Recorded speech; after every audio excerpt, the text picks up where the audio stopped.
convertirse en una cascada de eventos que van a dar lugar a la respuesta inmune. Entonces, esa respuesta inmune va a ser creada. ¿Para qué?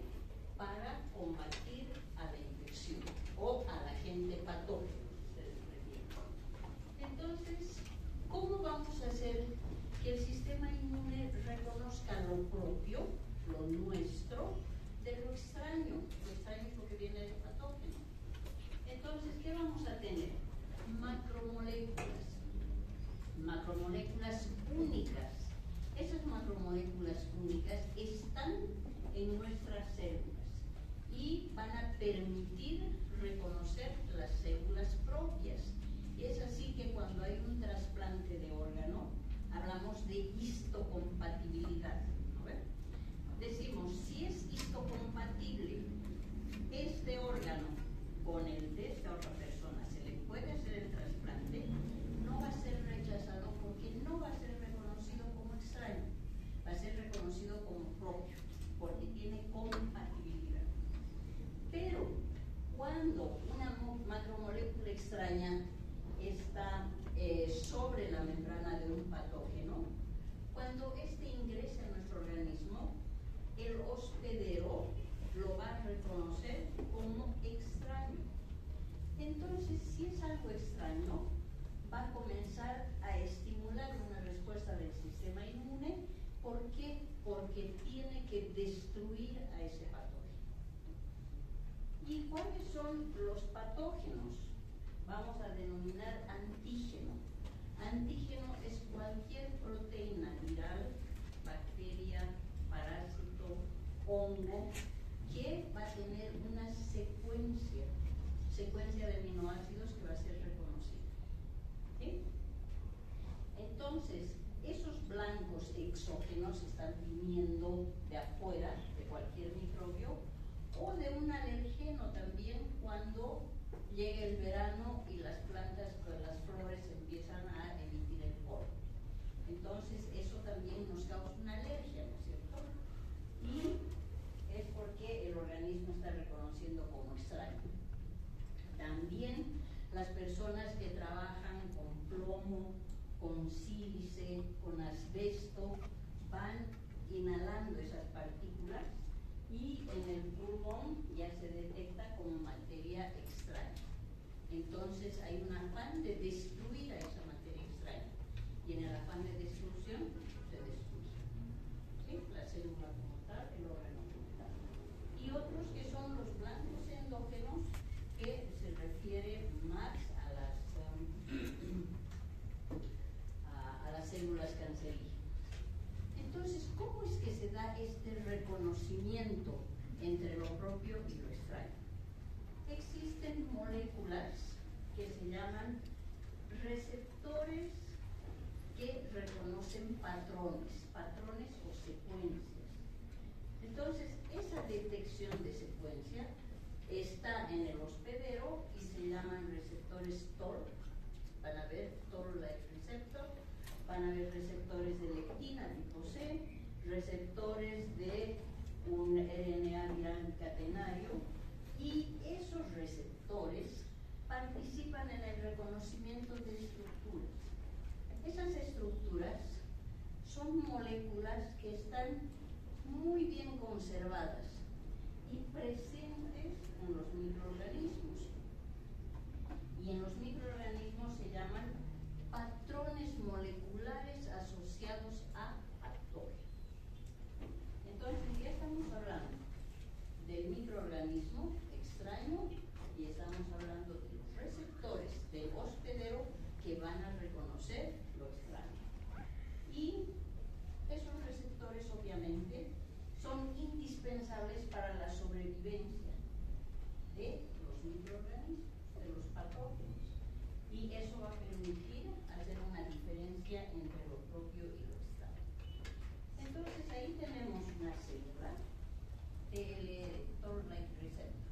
Entonces tenemos una célula que tiene un receptor TOR y tenemos por otro lado al producto microbiano, que es un lipopolisacárido o un peptidoglicano, que son solamente se encuentran en los microorganismos. Es por eso que el hospedero las va a reconocer. Entonces, cuando una de esas moléculas se vaya a unir a un receptor, ese receptor, esa unión, ese encuentro, va a dar lugar a una señal. Y esa señal va a llegar al núcleo de la célula. Y cuando llegue al núcleo de la célula ya sabe que hay algo extraño, entonces va a comenzar a producir péptidos antimicrobianos y a producir citocinas. ¿Con qué afán? Con el único afán de destruir al patógeno que tiene detectándolo. Aparte, también hay factores que van a influir en la interacción hospedero-parásito. La edad. Un niño, un recién nacido, un adulto mayor, no va a tener el mismo sistema inmune. Un niño está recién adiestrando, si ustedes quieren, su respuesta. Un adulto mayor lo ha adiestrado tanto que ya está cansado. Pero un joven, imagínense a un joven deportista que además está bien alimentado, ¿cómo creen que va a responder? Bien. En cambio, alguien que va a tener un estado nutricional bajo no va a tener los micronutrientes suficientes para desencadenar una respuesta inmune. Entonces, es por eso que es tan importante ver todos estos factores. Ahora, también hablamos de la integridad de la mucosa y la piel. Vean ustedes una persona que tiene su piel intacta. ¿Responderá de la misma manera que un quemado, por ejemplo, que ha perdido la piel al quemarse? Ustedes ya van a ver cuando estén en el internado en quemados, van a limpiar bien a su paciente, lo van a dejar como nuevo y al día siguiente, cuando le desaten las vendas, las bacterias, los hongos que han comenzado a proliferar, porque obvio ya no hay una barrera. Entonces, tener la integridad de mucosas y de piel no es lo mismo que alguien que tiene un epitelio intestinal intacto se compare con alguien que tiene úlcera. ¿Sí? Entonces, esa integridad es algo que va a ir ayudando en la respuesta inmune. Y después las señales fisiológicas como el desarrollo ontológico, que es la producción celular, el pH, etcétera, etcétera. Y también va a afectar a la respuesta inmune las drogas, las infecciones por VIH. Ustedes saben que el VIH desencadena el síndrome de inmunodeficiencia adquirida. Entonces, ya estamos hablando de inmunodeficiencia, un sistema inmune que va para abajo. ¿Sí? Y después tenemos a las enfermedades neoplásicas, que por supuesto también van a tener un rol importante en el desarrollo del sistema inmune. Ahora, también les he dicho que ya nacemos con todo bien instalado. Por ende, tenemos las células inmunes que están en la sangre, que son componentes de la sangre, como son los granulocitos. Entre los granulocitos, neutrófilo, eosinófilo y basófilo, que nos van a ayudar para destruir al microorganismo. Eosinófilo y basófilo se van a degranular, y sus gránulos, que son bolsas de enzimas, van a destruir al microorganismo. Y el neutrófilo, al igual que el monocito, puede fagocitar, puede pinocitar, puede opsonizar. Pinocita cuando está frente a una estructura proteica soluble. Opsoniza cuando es pequeño y fagocita cuando es más grande. Y tenemos, después de que ha habido una fagocitosis, entonces hay una defensa contra los patógenos, hay una producción de citocinas y también hay una reparación en tejido. Los monocitos son los que limpian todo el desecho que puede estar en el entorno. Pero además tienen otro rol muy importante en el sistema inmune. ¿Por qué? Porque son células presentadoras de antígeno que vamos a ver más adelante. Y después tenemos las células NK. NK viene de Natural Killer. Entonces, asesinos naturales. Eliminan las células infectadas o las células cancerosas de manera natural. Pero no solamente vamos a hablar de las células que están en la sangre, sino también tenemos células que están en el tejido. Y en el tejido, ¿qué tenemos? Células dendríticas y macrófagos, que son las células principales que van a destruir los microorganismos, los van a procesar y los van a presentar al sistema adaptativo. Aquí ya tenemos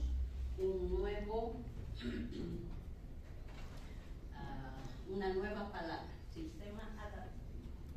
Y los mastocitos, que son vigilantes, defensores de patógenos del tejido conectivo de la piel, que van a fagocitar, van a procesar, van a captar el antígeno y van a promover el reclutamiento de linfocitos. Y van a actuar ¿dónde? En el sistema adaptativo o inmunidad adquirida, otro nuevo término que ya estamos introduciendo. Y no solamente están las células, sino también tenemos órganos. Sí. Doctora, sobre los monocitos, ¿hacen todas estas funciones dentro de la sangre o son sus derivados los que hacen esta función? Si me das un ratito lo vamos a ver, pero los monocitos tienen tres roles muy importantes en el sistema inmune. ¿Sí? Entonces tenemos los órganos linfoides, que pueden ser primarios o centrales, o pueden ser secundarios o periféricos. En los primarios se desarrollan los linfocitos inmaduros. ¿Ya? ¿Y dónde se produce la diferenciación, la proliferación y la maduración de células madre? En el timo y en la médula ósea. Los periféricos se van a localizar ya cuando hay un antígeno que va a ser expuesto a los linfocitos maduros. Entonces, primario, inmaduro. En el secundario ya estamos hablando de linfocito maduro. Y es ahí donde se va a iniciar la respuesta del sistema inmune adaptativo o específico, que incluye vaso, nódulos linfáticos, amígdalas, placas de Peyer, donde tenemos los acúmulos de folículos linfoides, la lámina propia del intestino, que van a secretar linfocitos B e inmunoglobulina A. Ahora, ¿por qué estamos hablando de inmunidad innata e inmunidad adquirida? Hay dos tipos de inmunidad. La inmunidad innata tiene una línea de defensa inmediata, temprana. ¿Ya? ¿Por qué? Porque tiene que evitar el ingreso del patógeno. Por lo tanto, se activa en las primeras horas después de la infección. Es inespecífica. Precede a la inmunidad adaptativa. Porque comenzamos con la innata, vamos en la primera línea, en la segunda línea y recién en la tercera aparece la adaptativa. Por lo tanto, le da espacio al sistema adaptativo para que vaya organizándose para la defensa. Entonces, así selecciona la mejor defensa frente a los patógenos. Por eso se llama adaptativa. La adaptativa es lenta, está disponible en días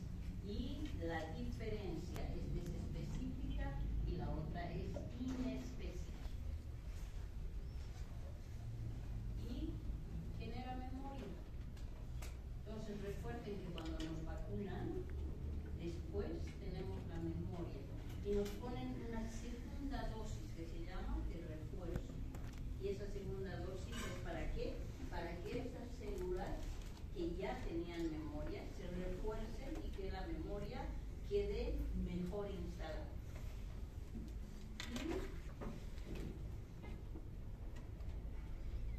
En la inmunidad innata hay sistemas que van a funcionar al nacimiento, que están preformadas, disponibles horas después de la infección. Hay el patrón de reconocimiento que ya hemos visto y está ampliamente presente en la naturaleza porque obviamente está en todos los mamíferos que son hospederos. Entonces, la primera línea de defensa del sistema inmune son las barreras físicas y las barreras químicas. Las físicas, piel, impermeable, impenetrable, resistente al agua y a la mayoría de las toxinas. ¿Por qué? Porque nos descamamos. Entonces, en nuestra piel todas las células viejas van cayendo y eso impide que hayan microorganismos que se instalen. Las mucosas del tracto respiratorio, epitelio ciliado, el tracto digestivo. Cuando estamos en un lugar donde hay mucho polvo, ¿qué es lo primero que nos da? Catarro, ¿no es cierto? Porque empieza a secretar el mucus. Y después empezamos a toser, a estornudar. ¿Por qué? Porque tenemos que eliminar ese patógeno que está queriendo ingresar. Entonces es la barrera física. La química, glándulas sudoríparas, que van a ir a prevenir el crecimiento de bacterias. La mucosa del estómago produce ácido clorhídrico, enzimas digestivas, que también va a destruir al patógeno. La saliva, las lágrimas, van a tener sustancias antimicrobianas y sobre todo la lisosima. La lisosima es una enzima que va a descomponer la pared celular del patógeno, principalmente de las bacterias. Y también está la flora autóctona, que impide que los patógenos se instalen y comienzan a competir para que de alguna manera el vencedor sea el que se multiplique más. Entonces, en esa primera línea de defensa están las barreras naturales. Nariz, garganta, vías respiratorias, pulmones, estómago, intestinos, todos que van a ir a segregar el mucus. ¿Para qué? Para tratar de eliminar los sitios que recubren el sistema respiratorio. Con esos movimientos van a hacer que la mucosa trate de eliminar al patógeno y los expulse al toser, estornudar o con el ácido clorhídrico cuando son tragados. Las bacterias comensales del intestino y del sistema reproductivo utilizan nutrientes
dañina para el hospedero. Entonces tenemos las células NK. Son linfocitos que se diferencian del progenitor linfótico y son componentes del sistema inmune innato. Destruyen células infectadas o tumorales a través de ciertas sustancias como la perforina. Su nombre está diciendo, perfora, forma poros en la membrana y también permeabiliza las membranas que son de las células que son clave. Y las granzyme, que son gránulos enzimáticos que van a conducir a las células NK a la apoptosis de otras células por la secreción de factores de necrosis tumoral A. Entonces, las citocinas, que son pequeñas glicoproteínas, son importantes en la señalización celular. Son prácticamente el lenguaje entre células. Entonces, son agentes inmunomoduladores, quimioquinas, interleucinas, quiere decir que se comunican entre leucocitos, ¿no?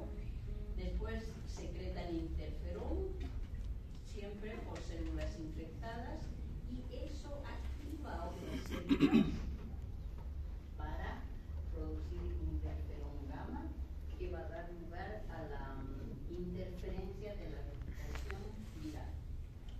Pero además, ese interferón va a activar a macrófagos, y los macrófagos van a empezar a producir o secretar el factor de crecimiento tumoral.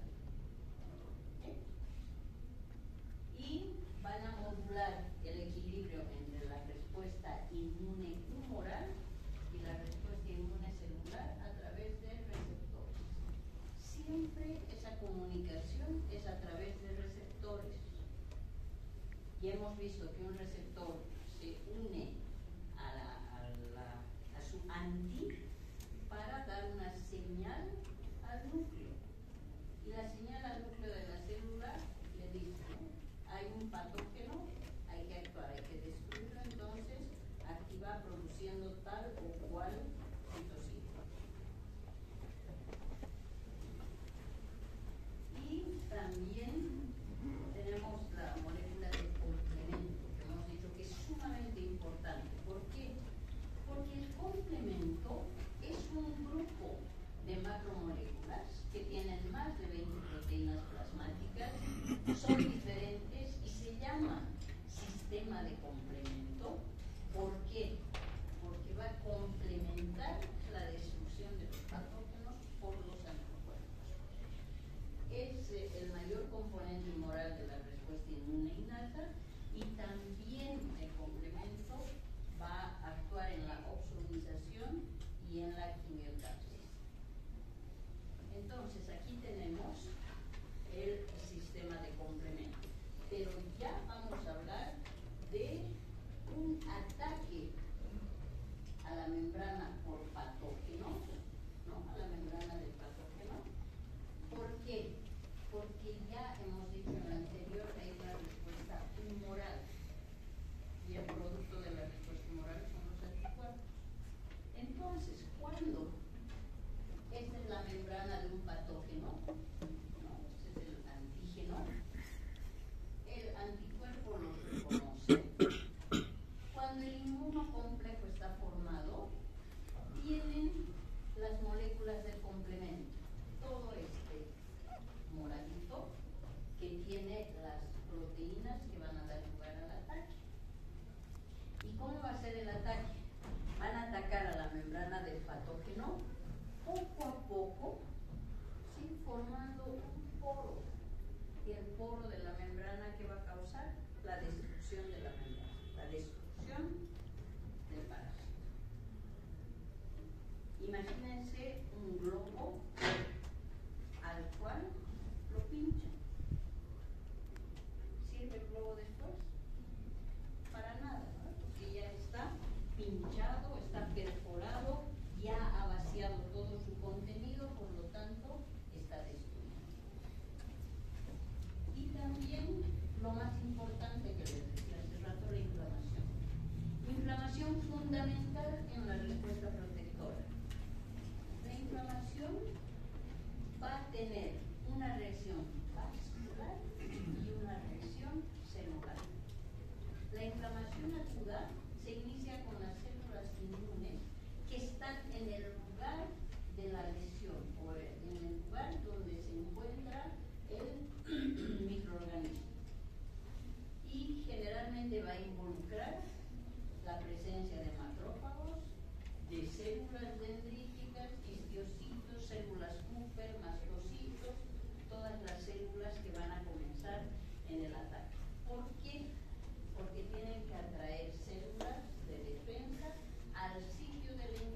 van a entrar del tejido hacia el vaso.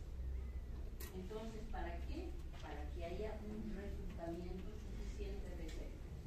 Entonces, en la respuesta inflamatoria hay reclutamiento de neutrófilos macrófagos en el sitio de lesión o de infección, y hay componentes tumorales, citoquinas, quimioquinas, que van a erradicar el foco de infección que se está estableciendo o que ya se ha establecido. Y va a haber una fagocitosis o una opsonización del agente patógeno. Entonces aquí vemos en resumen la célula macrófago que va a opsonizar, va a relargar citoquina. Estas citoquinas y quimioquinas van a ir hacia el vaso, van a hacer que estas células se activen, que salgan, ¿no? Hay una vasodilatación, aumenta la permeabilidad, salen los fluidos, y después esa célula inflamatoria va a migrar hacia el tejido. ¿Para qué? Para destruir al patógeno.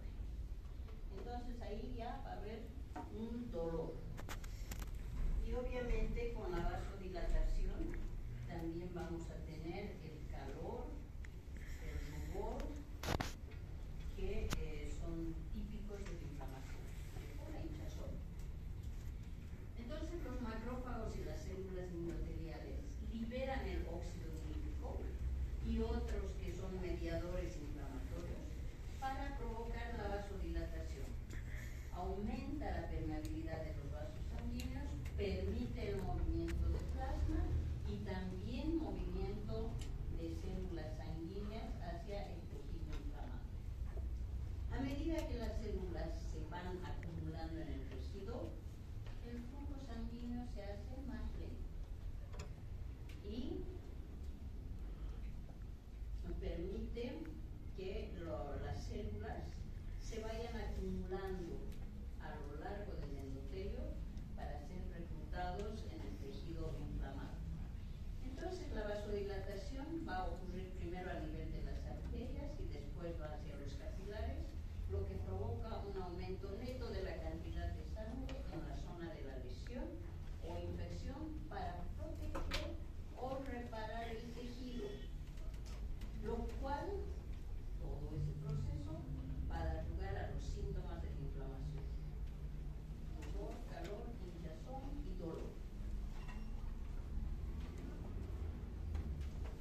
izquierda son las células dendríticas.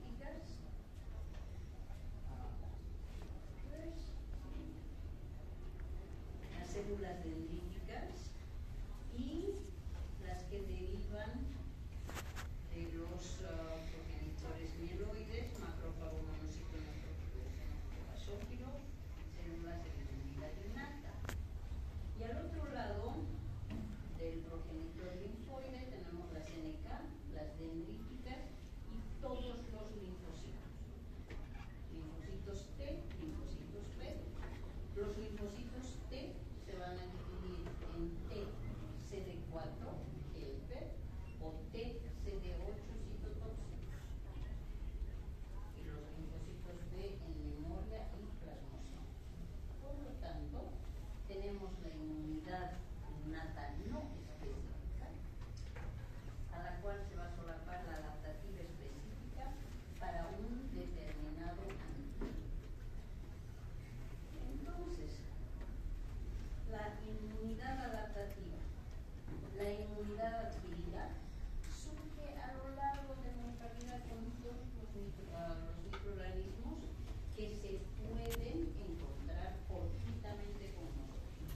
Están disponibles, son específicos para cada antígeno, crean células de memoria y están en todos los vertebrados superiores. Y este es un resumen de las tres líneas. Entonces, la defensa externa evita el ingreso. La inmunidad innata actúa al ingreso, con todos los componentes que ya hemos hablado. Y la inmunidad adaptativa elimina o neutraliza al patógeno a través del reconocimiento, crea diversidad, da células memoria, células plasmáticas que son productoras de inmunoglobulinas de los 5 tipos que conocemos y ya veremos. Entonces ahí tienen las células dendríticas inmaduras, están en el tejido periférico, van a pinocitar, después se van a dirigir por los vasos hacia el nódulo linfático. ¿Con qué fin?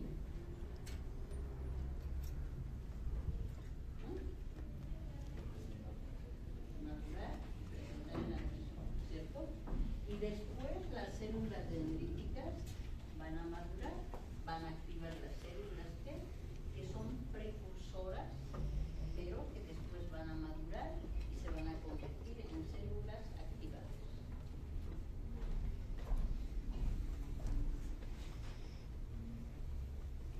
Y aquí venimos con el macrófago, que era tu pregunta. El macrófago es un microbicida por excelencia. Su primera gran función, su rol primordial, es destruir cualquier agente patógeno que entra en nuestro organismo. Entonces, cuando se encuentra con un microorganismo, lo primero que va a hacer es fagocitar. Una vez que lo fagocita, lo envuelve en una membrana, que es una vesícula, el fagosoma. Cuando está dentro del fagosoma, hay una señal para que los lisosomas se recluten muy cerca del fagosoma y se forme el fagolisosoma. El fagolisosoma es un componente endocítico que va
enzimas que van a hacer qué?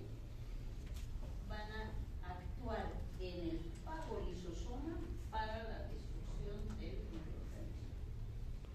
Pero por otro lado, hay moléculas intermediarias de óxido nítrico o de oxígeno. Entonces, esas moléculas de oxígeno reactivo o las de nitrógeno van a ser las otras moléculas que van a intervenir en la destrucción del patógeno. Pero no todos son destruidos. Ya hemos visto en el anterior cómo se eliminan las moléculas que no les sirven. Pero cuando las moléculas degradadas salen del fagolisosoma y se encuentran con una molécula del complejo mayor de histocompatibilidad, la C2, entonces estas se expresan en la superficie de la membrana del fagocito y hace que se convierta en célula presentadora de antígeno. Solo cuando la proteína se une al MHC es célula presentadora de antígeno. Ahora, no es tan simple. Hay otras moléculas coestimuladoras, hay otros factores que ayudan a que esta se convierta en célula presentadora de antígeno, pero es demasiado fino para tratarlo en una clase general. Cuando no lo destruye, cuando está en el interior, cuando no lo presenta como antígeno, esa célula, ¿qué hace? Se convierte en un fagocito solícito. Has entrado, no puedo hacer nada, no te he podido destruir. Ya, ni modo, multiplicar. Entonces el parásito se multiplica en el citoplasma de la célula. Y como tercer rol, se convierte en una célula que alberga al parásito, le permite su crecimiento, su multiplicación y por ende su sobrevivencia. ¿De acuerdo? ¿He respondido a tu pregunta o tienes alguna duda? ¿Está bien? Y aquí tenemos cuando el antígeno es reconocido por las células T. El antígeno es una secuencia de aminoácidos. El parásito es un mosaico de proteínas. Tiene un número incontable de proteínas, pero no todas esas son inmunogénicas. No todas esas van a ser presentadas por la célula presentadora de antígeno. No todas las proteínas van a ser reconocidas, no todas van a producir un anticuerpo. ¿Ya? De unas 100 y tantas moléculas que habrá unas 6 que son inmunogénicas.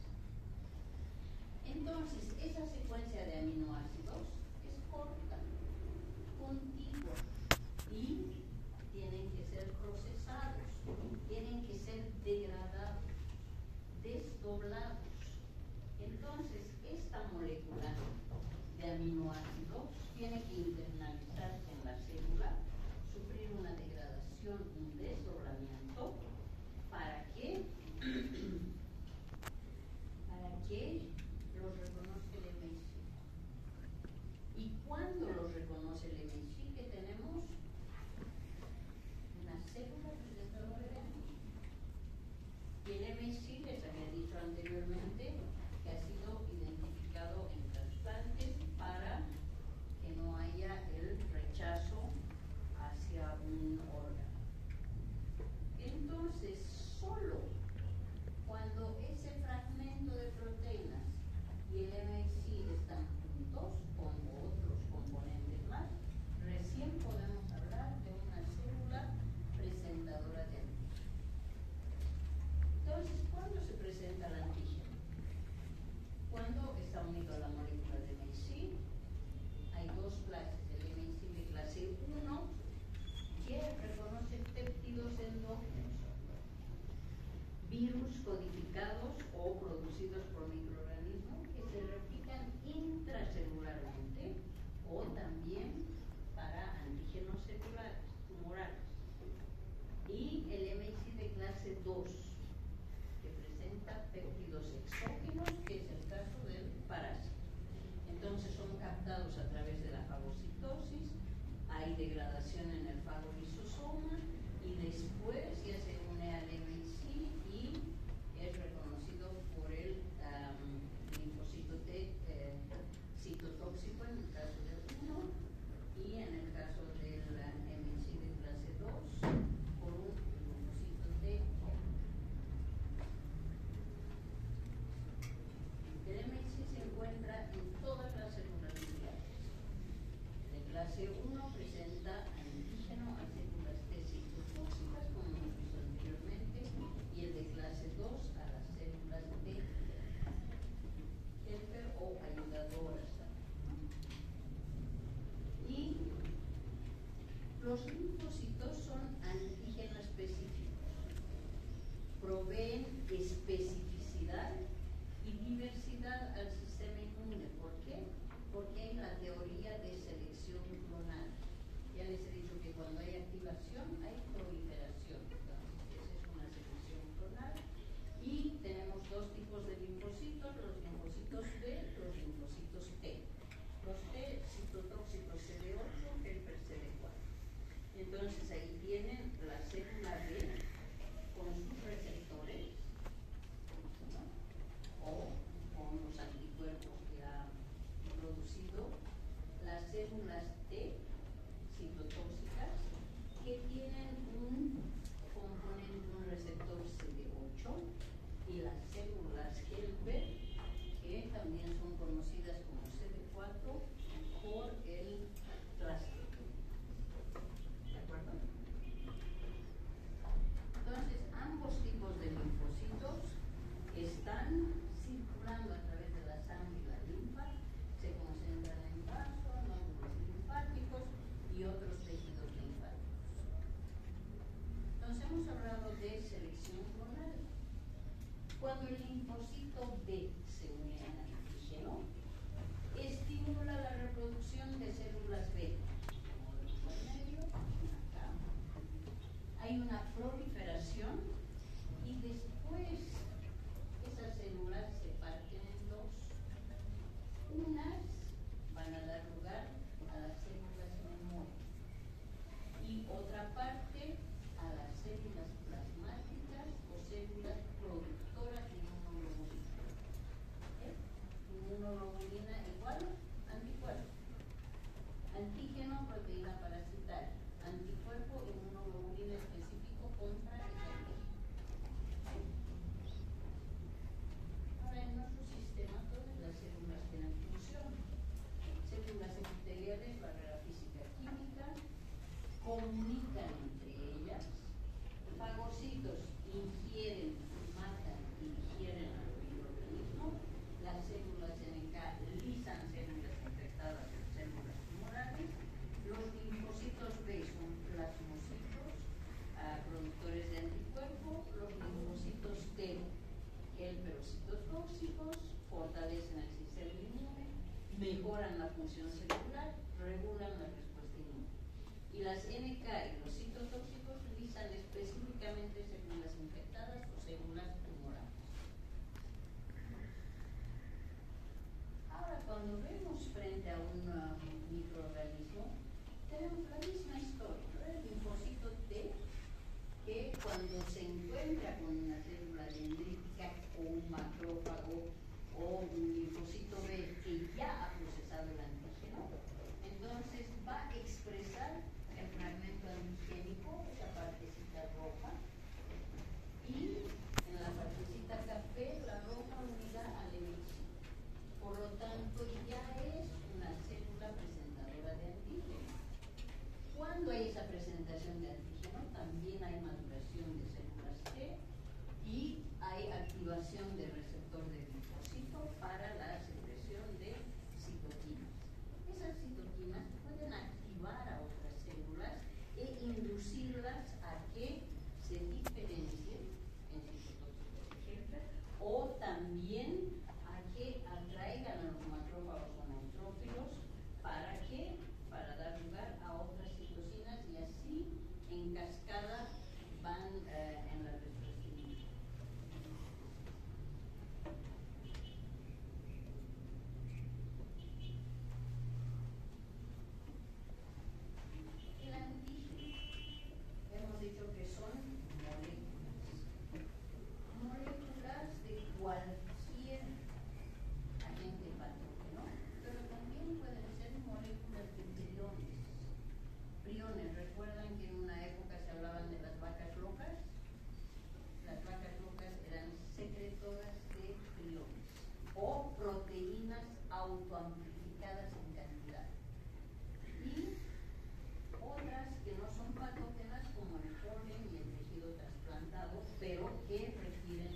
IgM es un pentámero, ¿de acuerdo? Siempre unidos por puentes y subpuntos. Entonces, ¿cuál de estas creen ustedes que atraviesa la placenta? La G. Este es demasiado grande para poder ser transferida. ¿Sí?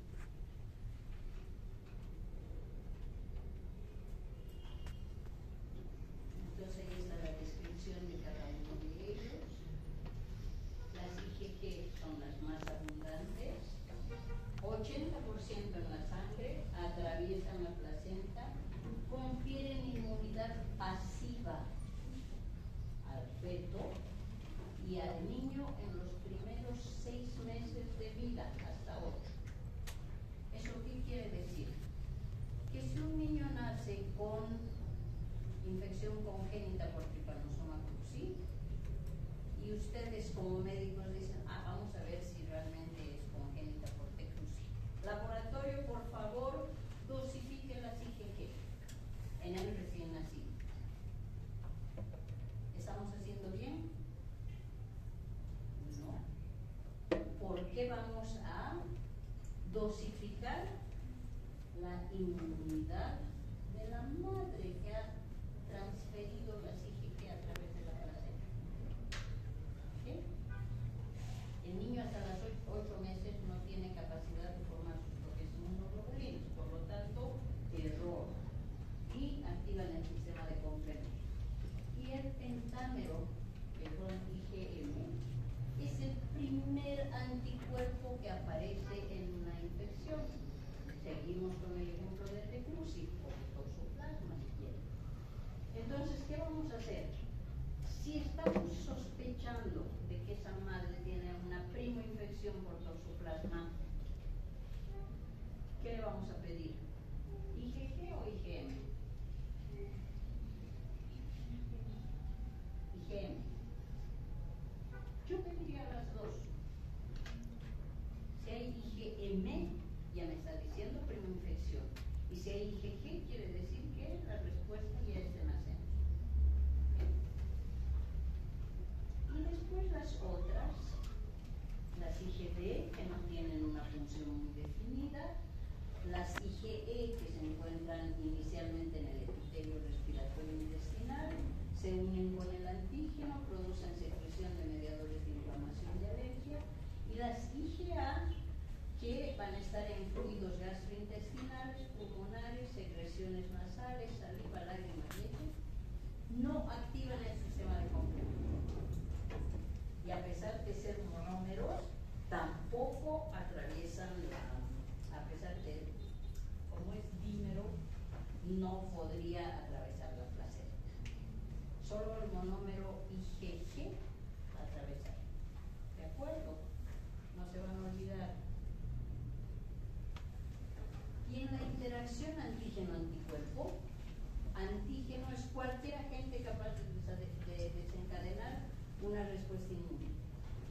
Moléculas aisladas, porque cada uno es un fragmento especializado, específico, contra el cual se produce el anticuerpo, y moléculas de superficie de células o parásitos, y la molécula de anticuerpo específica es capaz de reconocer un epitope específico de un antígeno, porque se ha producido contra ese fragmento.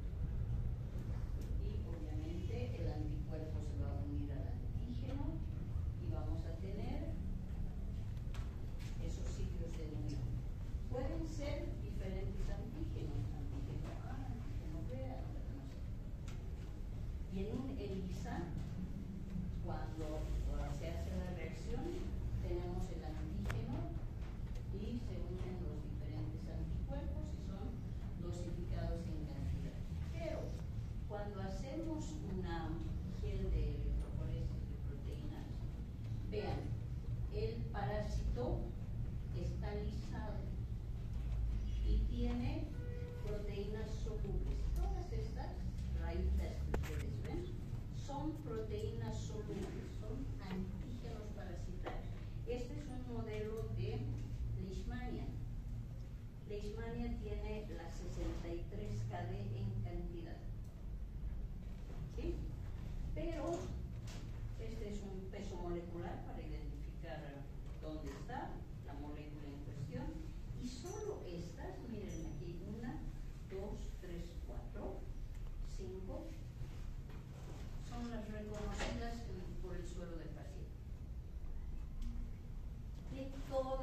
estas que vemos acá. Por eso que les digo, es un mosaico de proteínas.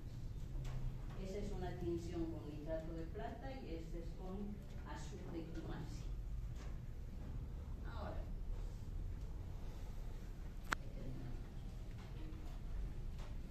el anticuerpo y el antígeno.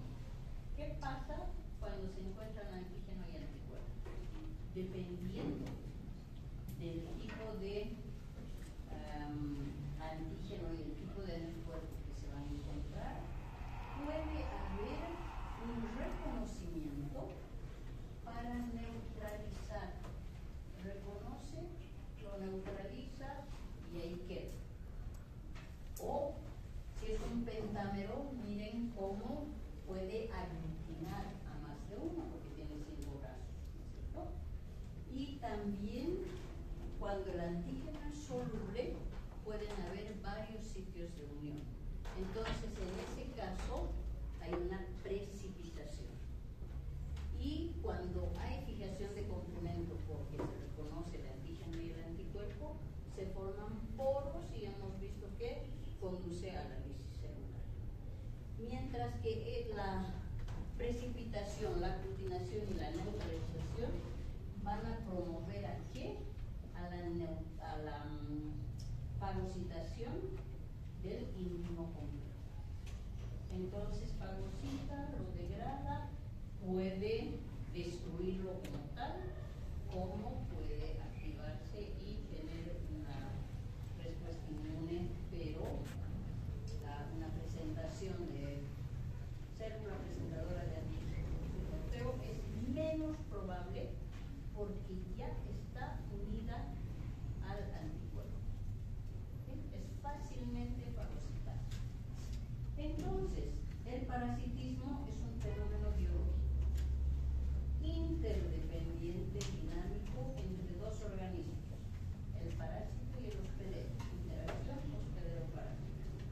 La infección resultante puede provocar escasas manifestaciones clínicas, patología y en algunos casos la muerte.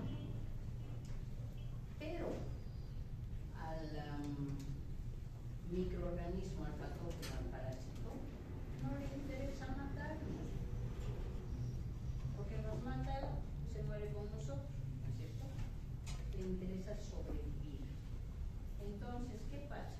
Nosotros fortuitamente nos encontramos con algún parásito al beber agua de un lugar no seguro, como en el caso de arriba, que sería de un río. Después, cuando hay una infección aleatoria por contaminación con el entorno fecal, puede, ¿qué quiere decir aleatorio? Que la contaminación es tal que al primer comenzar le ha tocado mucho más huevos de, al segundo menos, al tercero menos y al cuarto de repente ya nada. Entonces, aleatorio, depende. Y la coevolución, la adaptación cuando hay un vector. Entonces, en el caso del Trypanosoma cruzi, la vinchuca defeca, los parásitos están en las heces. Vean, está tomando sangre aquí y está defecando aquí. ¿Cuánta distancia entre el orificio de la lesión y las heces con parásitos? Pero probablemente el momento que se aleja, sentimos algo de escozor y nos rascamos. Y en ese afán de rascar, ¿qué estamos haciendo? Estamos facilitando el ingreso del patógeno hacia el punto de la picadura. Lo que no pasa en el caso de Leishmania, que va directamente al capilar. Toma la sangre y regurgita los parásitos, infectándonos directamente. Por eso es activo. Y también los podemos encontrar en alimentos, agua, en el aire, el polvo, ¿no? Ahora, la respuesta celular o la respuesta inmune es mejor en los parásitos hemofisulares que en los intestinales. ¿Por qué? Porque realmente son pequeños. Entran a la célula fácilmente y desencadenan todo lo que estamos viendo células dendríticas que van a producir interleuquina 2C para activar la CNK, que van a producir interferón y van a activar al macrófago. El macrófago a su vez va a producir IL-12 y factor de necrosis tumoral. ¿Para qué? Para que todo ese interferón vaya a activar a los linfocitos T, los convierte en células plasmáticas, productores de anticuerpos, para una fácil ozonización del parásito. O el macrófago activado para las moléculas intermedias de oxígeno y nitrógeno. ¿Para qué? Para destruir al microorganismo. Y las células T producen interferón, activan las células B para eliminar células infectadas, activan macrófagos y al mismo tiempo moléculas efectoras, todo con una sola finalidad. Vean, destrucción del parásito, lisis del parásito, destrucción del parásito. Este es un modelo más complicado porque ya involucra las reacciones en la piel, en el rango y la periferia, que es un modelo de Leishman. Y en los grandes, imagínense ustedes un ascaris, parásito más grande, y vean los mastocitos, los eosinófilos, los neutrófilos y los mastocitos, todos van a actuar para degranularse. Y esa degranulación va a dar mediadores que van a hacer que las células salgan. ¿Para qué? Para ir al lugar donde está el parásito. ¿Creen que lo van a matar? ¿Creen que los granulocitos de estos eosinófilos lo van a matar? Difícilmente. Es por eso que en ascaris no podemos hablar de inflamación, porque hay moléculas mediadoras, pero no tienen ninguna actividad en el lugar donde se encuentra el parásito. Pero sí hay varios factores que van a intervenir, y el interesante sería el inmunoglobulina A, que va a bloquear la cavidad bucal, el poro genital. Y esa degranulación puede hacer que de alguna manera esa membrana que tiene, que es fuerte, que se vuelva más laxa y sea eliminado en el movimiento peristáltico. Puede ser, pero no es una eliminación como tal. Entonces, el éxito del parásito no se mide por los trastornos que le causa su huésped, sino por la capacidad que tiene este de adaptarse e integrarse a su medio. Y desde el punto de vista inmunológico, el parásito es exitoso si se integra al huésped de manera que no sea reconocido como extraño. Ahora, ¿ustedes creen que ahí se acaba la historia? Porque ya los han reconocido y han puesto en movimiento toda la batería. No, porque estos microorganismos tan diminutos como son, nos toman el pelo de una u otra manera. Entonces, con el tiempo, los elementos van perdiendo su antigenicidad y a medida que desarrollan, se pueden calcificar y se quedan. Pero cuando están en actividad, puede haber una reclusión anatómica. ¿Qué quiere decir? Imagínense, toxoplasma entra a la célula, se multiplica, esa célula infectada se recluta en algún órgano, está infectada, está llena de parásitos. Se recluta y hay una reclusión, entonces va a estar dentro de la célula, se va a proteger de las reacciones inmunes del hospedero, pero si el hospedero tiene un VIH, lo matará el VIH o lo matará toxoplasma? Probablemente toxoplasma, porque se va a reactivar y como ya no hay control del sistema inmune, se va a multiplicar de tal manera que va a producir la muerte. Se mimetiza. Ah, me has descubierto, porque tengo moléculas extrañas, pero yo voy a absorber, no estoy diciendo absorber, estoy diciendo absorber con D. Absorbe, las pegas. ¿Sí? Las pega en su membrana. ¿Para qué? Para no ser reconocido. O simula las mismas proteínas nuestras con el afán de que no nos reconozcamos como tal. Variación antigénica en el caso de TUCI. Está en un ciclo, baja, vuelve al ciclo, baja y hace sus ondas cíclicas antigénicas con el fin de despistar al sistema inmune. Intracelulares, y hemos visto, escapan al fago lisosoma, se multiplican y sobreviven. Y también alteran la respuesta inmune. ¿Por qué? Porque suprimen una respuesta, disminuyen las células linfoides, inactivan anticuerpos, activan la policlonalidad de las células T y B, disminuyen las células presentadoras de antígeno e inhiben la producción de IL-12. Y muchos otros más, que se lo he resumido así para contarles y terminar el cuento de que siempre nos